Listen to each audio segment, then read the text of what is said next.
Hey, what's going on here? We got a little deja vu here. No, it's not. We're actually going to talk about the next 15 or so years of the best fragrance releases designers of all time. We talked about 1993 all the way to 2007 in the video before this one, which was part one. If you missed that video, I'm going to link it up here. But today we're going to hop into part two, which will cover all the best releases ever from 2008 all the way until 2023. So get comfortable, get ready.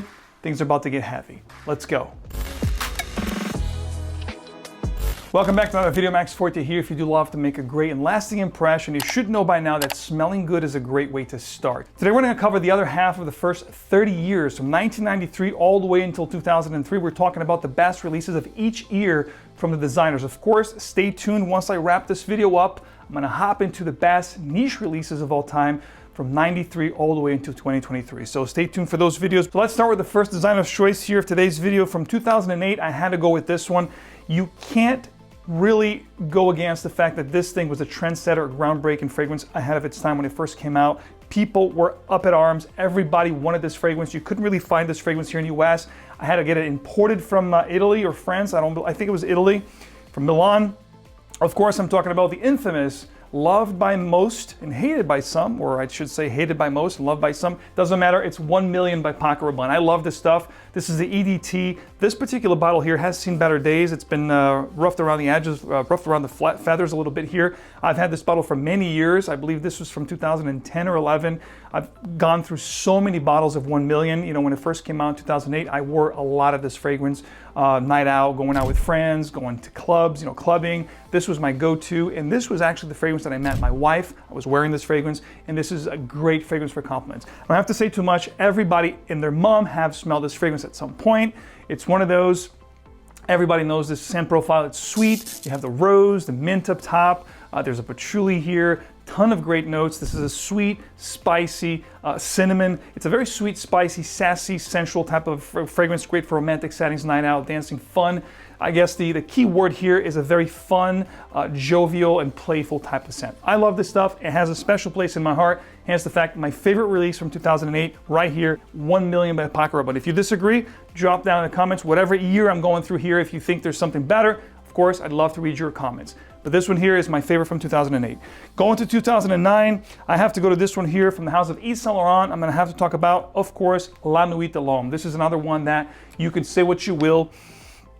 There were a ton of great fragrances, of course, in 2009, including Pure Malt from Mugler, which I loved. But La Nuit de l'Homme is another one that has a tremendous place in my heart. This is a special scent. I wore this many times.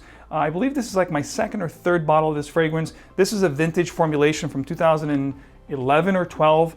I love this stuff. This is cardamom, spicy patchouli, vetiver, earthy undertones. But again, another very sensual type of a scent, a little bit sweet as well. Great fragrance. You're going to wear this. You're going to smell elegant, sophisticated, very attractive. This is a very attractive scent, is the key word here. And I believe 3 master perfumers were involved in the creation of this fragrance. In my opinion, one of the best designers of all time, 2009, YSL's La Nuit de l'Homme is my pick. Fast forward to 2010, this is probably the most underrated fragrance on this list. One that hardly ever gets any talks. This is the one that got away. I actually did a full review on this fragrance. This is my favorite from Dolce & Gabbana in latter years. Of course, my favorite of all time is Dolce & Gabbana Pour Homme from 94. I talked about this in part one. But from that point on, when that fragrance was discontinued, Dolce & Gabbana Pour Homme in 2000 actually, it was not discontinued, but it was heavily reformulated. I had to find another one from Dolce & Gabbana that I enjoyed. Of course, the one is one that got a ton of limelight here on YouTube, on social media for that matter. But the one that really is my favorite is this one right here, Dolce & Gabbana The One Gentleman. This is the one that nobody talks about. This is a sweet lavender scent. I love this. Kind of similar to Dolce & Gabbana Pour Homme. I guess that's why I like it so much. This is spicier though. You have a very nice black pepper, a spicy opening here along with the sweet lavender. Gorgeous cardamom, vanilla, and patchouli dry down. This is a phenomenal scent. Do not sleep on this one. If you like Lig from Guerlain, L'Encens Guerlain Extrême, you're gonna love this. This is a more wearable, less darker facet in the patchouli, but a phenomenal sweet patchouli, lavender, cardamom combination, and black pepper up top. Very underrated fragrance right here. This has been discontinued. It's gonna be a little harder. It's getting harder and harder to find. But like I said, my favorite from Dolce & Gabbana after Dolce & Gabbana Pour Homme was heavily reformulated from 2010. My favorite release, hands down. You guys know I love my leather, my powerful fragrances that are very attention, commanding attention fragrances that are head-turning fragrances. Of course, this one here from 2011, the best fragrance from Prada in the last few years. They've yet to put something this powerful and this head-turning. I'm going to talk about Amber Pour Homme Intense from 2011. Love this stuff. This was love at first sniff for me. This has a very old school, very powerful, vibe to the fragrance meets modern. This is going to be a spicy, warm amber and leather composition. It has a little bit of a soapy vibe, which is very common to the Prada DNA or scent profile, which is nice. But this is going to be a heavy incense, amber, spicy patchouli with vetiver and leather. This is not going to be for the faint of heart. I'm just going to tell you right now, not going to be for everyone. But if you do enjoy an attention-commanding fragrance that's head-turning and it's going to take over a room, when you walk in, people are going to be like, wow, this person here is of refined taste. And this will elevate your style, period. If you want something to elevate your style, to really give you that, business type of a vibe, Prada Amber Pour Homme Intense is a phenomenal one to check out. Speaking of completely out of left field, in 2012, Dior gave us another fragrance that to me is a masterpiece. This is one that was again reformulated in 2017, which is the version is available today. But the OG from 2012 is an absolute stunning juice. From the house of Dior, I give you Eau Sauvage Parfum. Love this stuff. This is François Desmarchis, which back then was the in-house perfumer, created a ton of hits for the Dior La Collection Privée. This one here has similar vibes to this fragrance here, which I love, which is the original Vetiver from 2010.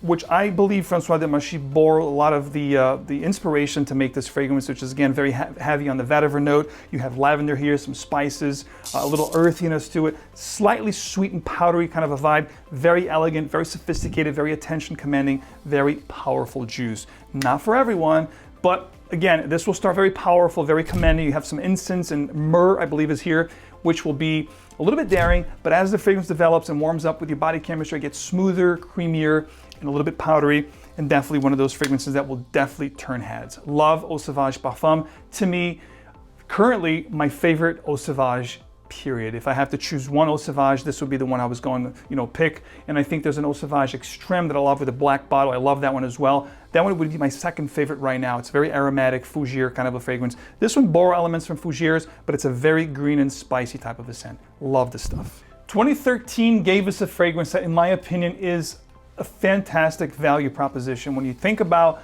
the scent profile itself, the price point in which you can find this fragrance, the way the bottle looks, the way the juice smells, it is just a phenomenal fragrance. From 2013, Nathalie Lawson was the perfumer for this fragrance, and of course we're talking about Bentley for Men Intense. Arguably the best car brand fragrance ever created. Love the stuff. If you love a spicy, boozy leather fragrance, this is an incredible fragrance. This smells like a niche fragrance. If this was bottled by, say, Tom Ford Private Blend and they called it smoky leather or supreme leather, whatever, this would fetch a pretty penny and people would happily pay.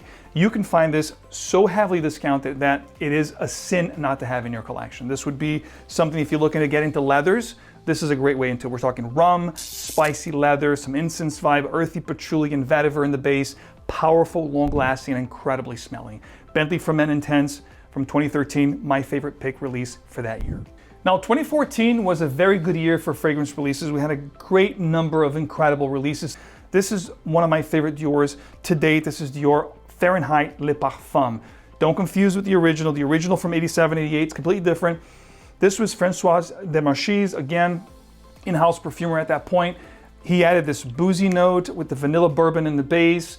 You do have the violet leaf. A lot of the components that constructed the original Dior Fahrenheit are still present here. You're gonna get that.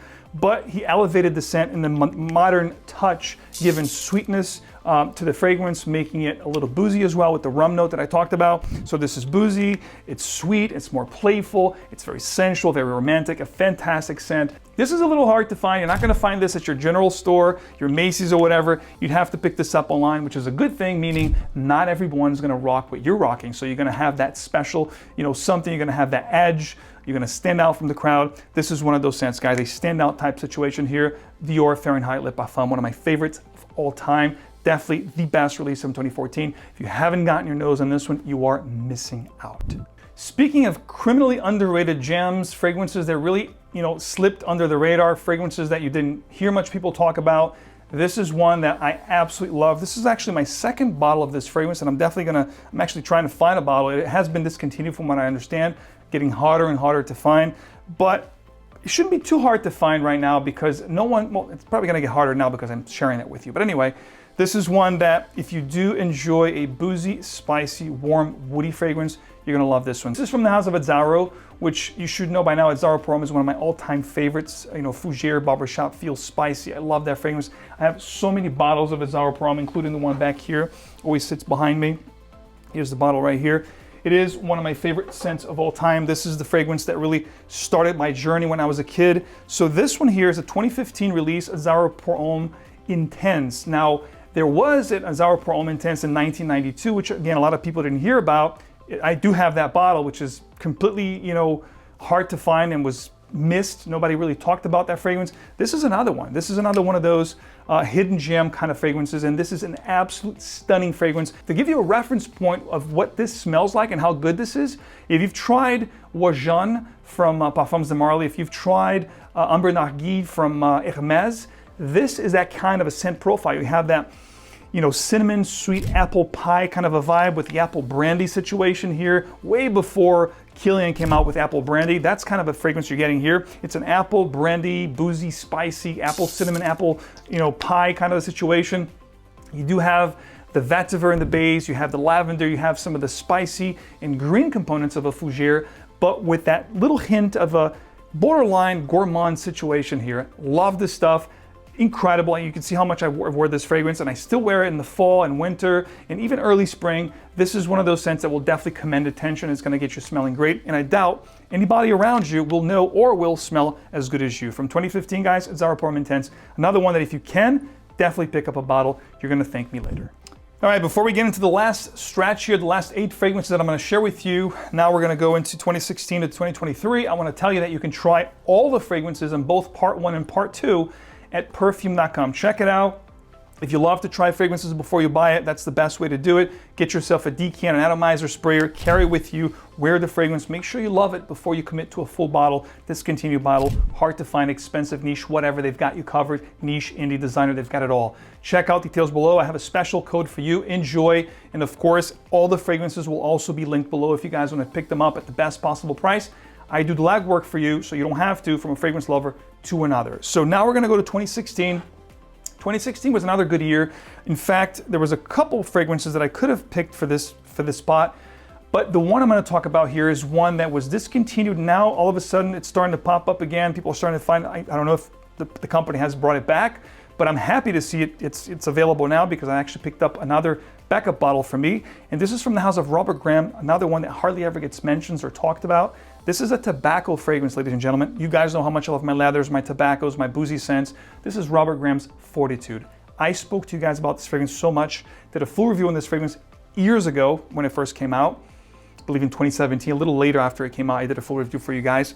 But this is an absolute stunning juice. This is ambery, it's sweet, it's spicy, it's boozy, it's leathery.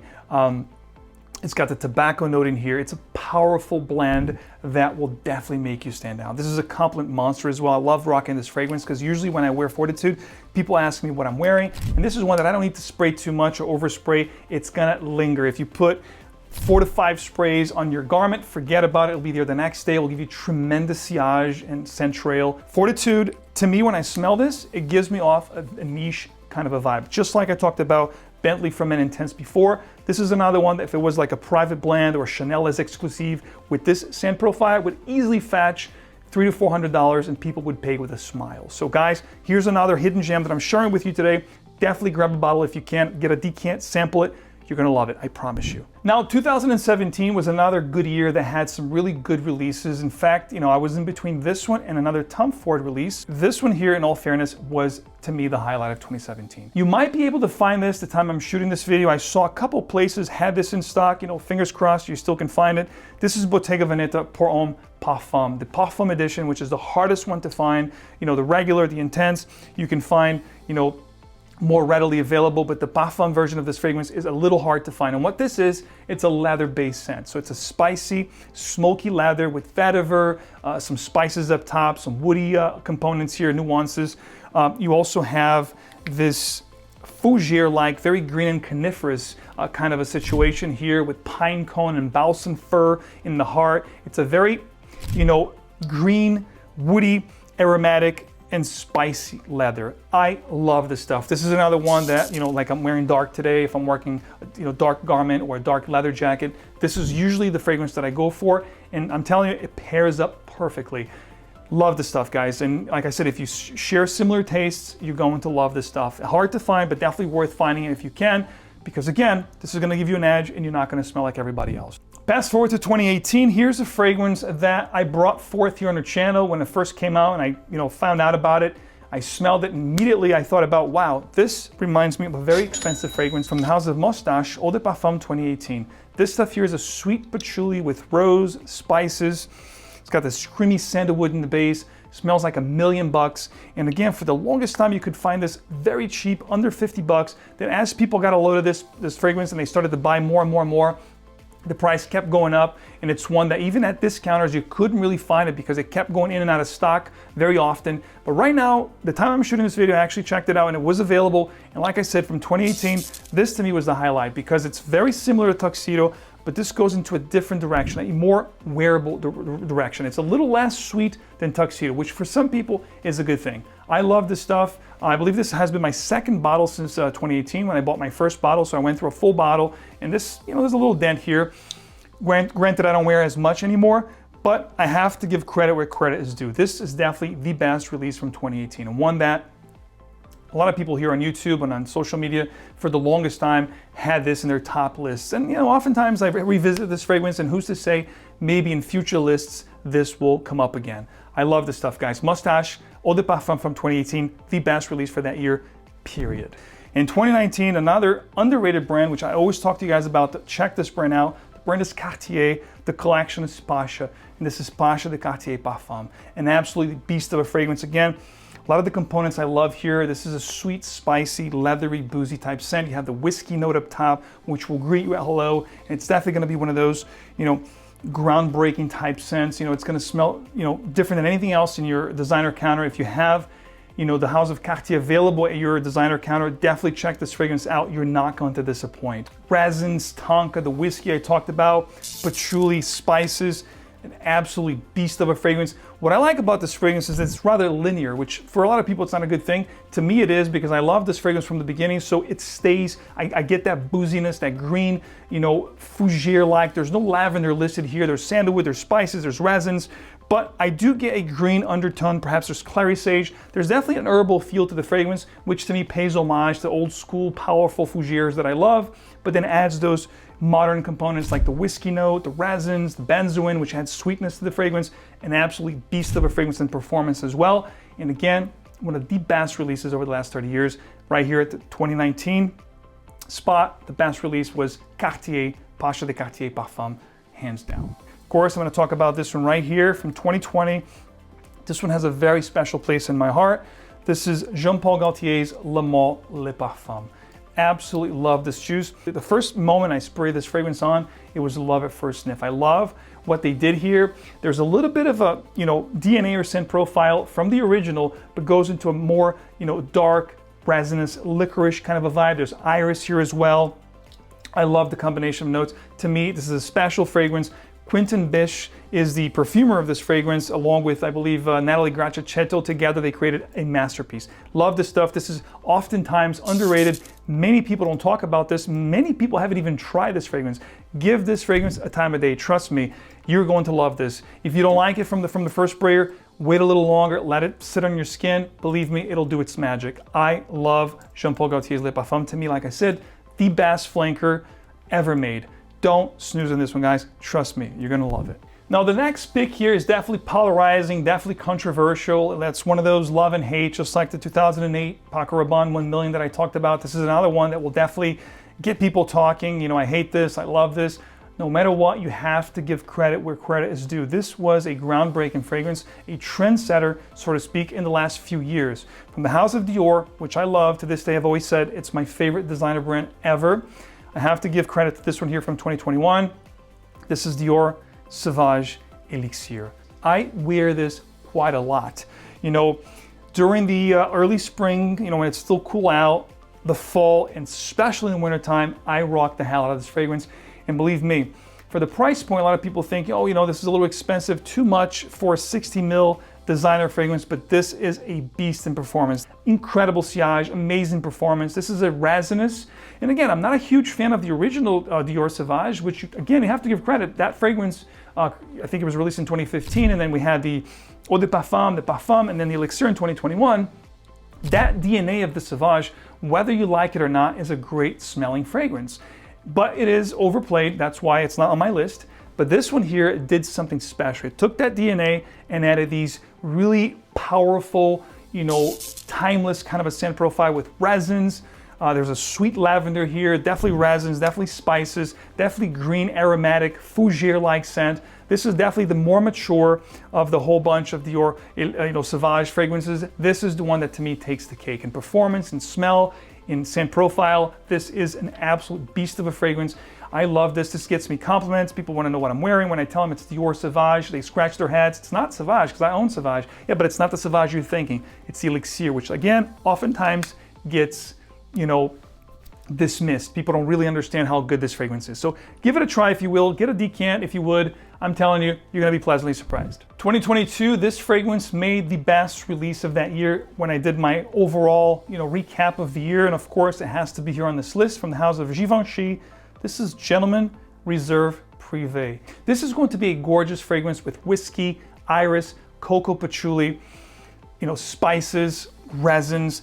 This fragrance is also incredible when it comes to seduction, nightwear, dressier situations, romantic settings, an absolute beast for compliments. Amazing stuff.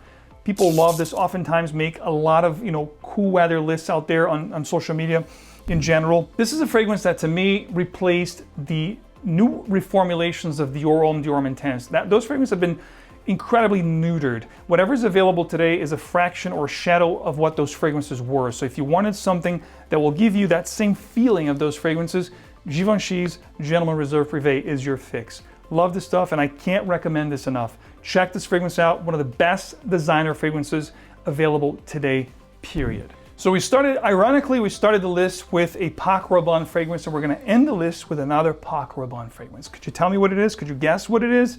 Drop the comments right now, pause the video, let me know what you think will be the fragrance that will be the best release from last year. Ladies and gentlemen, I give you the exclusive from the Dubai market. This is a hard one to find, but definitely worth checking out. From the house of Paco Rabanne, this is 1 Million Golden Oud. I love this stuff. I did a full review for you guys. If you missed that review, I'll pop it up here. Go check it out. This fragrance is like if you took, you know, 𝗏𝗏𝗏𝗏 from Penhaligon and you added this leathery dark facet from Gucci Guilty Absolute, and you added maybe some infusions of Parfums de Marly Hautane. You mash it all together and you get this fragrance with more, you know, spices and resins and the oud present here. This is a beast of a fragrance. Too bad this wasn't readily available here in the US. It's really hard to find, but I'm gonna tell you, it's definitely worth trying to get yourself a bottle. And oftentimes I find this at fragrancebuy.ca, and of course, I'm gonna link everything below. The time I'm shooting this video, most of these, if not all of these, are available. This is an incredible fragrance. Like I said, one of the best designer releases over the last 30 years, the best from last year, and one that I always tell people, if you're looking for something unique, if you're getting into oud, you want something powerful, resinous, something that's definitely gonna give you an edge and it's gonna make you smell different than anybody else around you, this is one that I always recommend people getting if it's available. So whether you want to try a decant, go to perfume.com, use my code, which is going to be listed below. Check it out, wear on skin. But I'm telling you, this is a special fragrance from last year. This is worth every single penny if you can get your nose on. You're gonna know what I'm talking about once you get a hold of a sample or the bottle itself. It is that good. So there you have it. We talked about the best fragrance releases from each year, from 2008 all the way to 2023. If you guys missed part 1, which was 93 to 2007, that video will be up here as well as in the description of this video. And of course, if you do appreciate the content here, guys, leave a like, subscribe for more, hit the bell so you get these videos, and I will see you guys right back here with another video very soon. Take care.